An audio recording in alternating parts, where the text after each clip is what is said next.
Mr. Busy by Roger Hargreaves. There has never been anybody quite like Mr. Busy. He could do things 10 times as fast as ever you or I could. For instance, if he was reading this book, he'd have finished it by now. He lived in a very busy-looking house which he'd built himself, as you can see. It had lots of doors and windows, and do you know what it was called?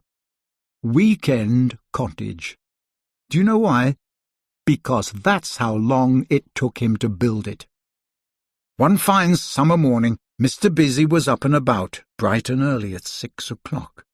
He jumped out of bed and had a bath, and cleaned his teeth, and cooked his breakfast, and ate his breakfast, and read the paper, and washed up, and made his bed, and cleaned the house from top to bottom, by which time it was 7 o'clock.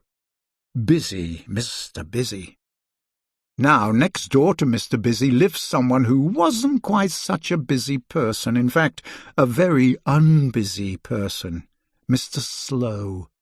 If he was reading this book, he'd read it like this. He'd still be on the first page. And that same fine summer morning, at 7:05, when Mr. Busy knocked at his door, Mr. Slow was fast asleep in bed. He'd gone to bed for an afternoon nap the day before, and somehow hadn't woken up until he heard Mr. Busy knocking at his door. "Who's that knocking at my door?" he called downstairs. "Good morning," cried Mr. Busy. "Can I come in?" And, without waiting for an answer, he went inside. "Where are you?" he called. "Upstairs," came the slow reply. So Mr. Busy went upstairs, 2 at a time. "Good heavens," he said, "you're still in bed."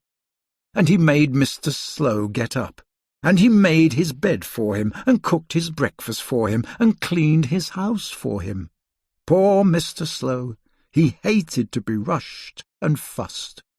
"Well," said Mr. Busy briskly, "it's a fine day. Let's go for a picnic."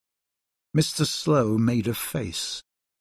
"I don't like picnics," he complained. "Nonsense," replied Mr. Busy, and busied himself around Mr. Slow's kitchen, making up a picnic for the 2 of them. It took him a minute and a half. "Ready!" he cried when he'd finished. "Off we go!" And he bustled Mr. Slow out of his front door, and off they went. As you can imagine, Mr. Busy walks extremely quickly, and as you can imagine, Mr. Slow doesn't. So by the time Mr. Busy had walked a mile, do you know how far Mr. Slow had walked? To his own garden gate.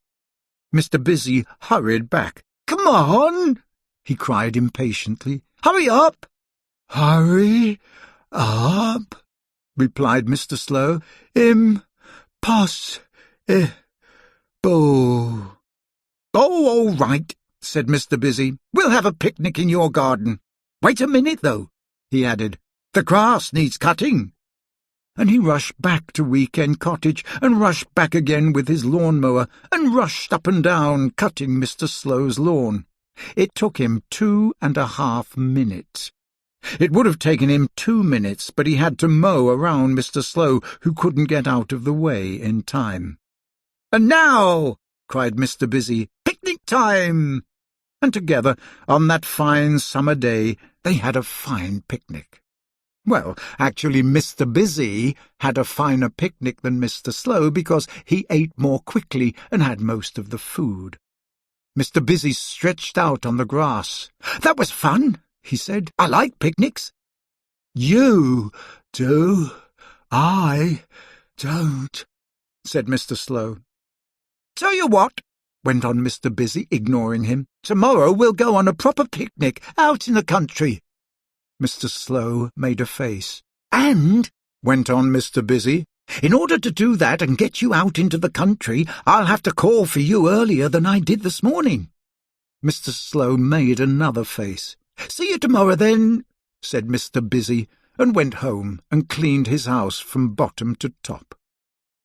The following morning Mr. Busy jumped out of bed at 5 o'clock, and had a bath, and cleaned his teeth, and cooked his breakfast, and ate his breakfast, and read the paper, and washed up, and made his bed, and cleaned the house from top to bottom, by which time it was 6 o'clock. He went and knocked on Mr. Slow's front door. "Come on," he cried. "Time to be up and about, picnic day." No reply. "Come on," cried Mr. Busy again. No reply. Mr. Busy went inside, and went upstairs, 3 at a time, and into Mr. Slow's bedroom, expecting to find him in bed. But he wasn't. And he wasn't anywhere upstairs. And he wasn't anywhere downstairs. "Bother!" said Mr. Busy. "I wonder where he's gone off to." Where Mr. Slow had gone off to was under his bed, hiding.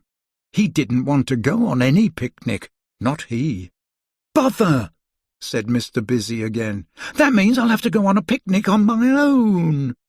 Under his bed, Mr. Slow smiled a slow smile. "What a good idea," he said, and went to sleep, snoring very slowly.